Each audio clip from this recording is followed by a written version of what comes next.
అది ఒక చల్లని సాయంత్రం. ఆకాశం ఎర్రగా మారుతోంది. బామ్మ వాకిట్లో చాప వేసుకుని కూర్చుని ఉంది. గాలికి వేప చెట్టు ఆకులు గలగలాలాడుతున్నాయి. బామ్మ, ఒక మంచి కథ చెప్పవా అని పిల్లలు వచ్చి అడిగారు. బామ్మ నవ్వుతూ ఇలా మొదలుపెట్టింది. చెప్తాన్రా కన్నా, మన పల్లెటూరంచున ఒకప్పుడు ఒక పెద్ద రైతుండేవాడు. ఆయన పేరు రామకోటి. ఆయనకి బోలెడు పొలాలు, పాడి ఆవులు ఉండేరి. కాని ఆయనకి ఎప్పుడూ ఒకటే భయం. నా కొడుకులు సోమరిపోతులైపోతారేమో, నా ఆస్తిని కాపాడుకోలేరేమో అని.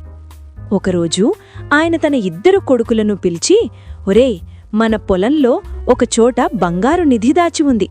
అది ఎక్కడుందో నేను మర్చిపోయాను. మీరు దాన్ని వెతికి పట్టుకోండి అన్నాడు. ఆ 2 కొడుకులు నిధి కోసం పొలమంతా తవ్వేశారు. కాని నిధి దొరకలేదు.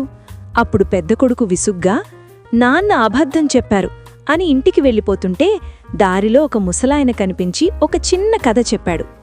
చూడు నాయనా, పూర్వం ఒక అడవిలో ఒక వేటగాడుండేవాడు. ఆయనకి ఒక అద్భుతమైన పక్షి దొరికింది. ఆ పక్షి రోజుకో బంగారు గుడ్డు పెట్టేది.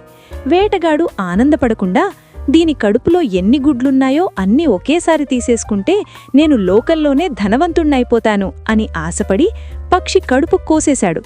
తీరా చూస్తే లోపల ఏమీ లేదు. పైగా ఉన్న పక్షి చచ్చిపోయింది. దానర్థమేంటంటే, ఓర్పులేని చోట సంపద నిలవదు. ఆ ముసలాయన మాటలు విన్న పెద్ద కొడుకుకి బుద్ధొచ్చింది.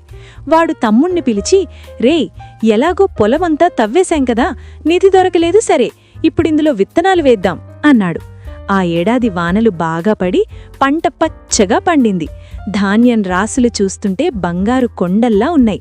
అప్పుడు రామకోటి నవ్వుతూ కొడుకులతో అన్నాడు, చూశారా, నేను చెప్పిన నిధి ఇదే. కష్టపడితే మట్టి కూడా బంగారమే ఇస్తుంది.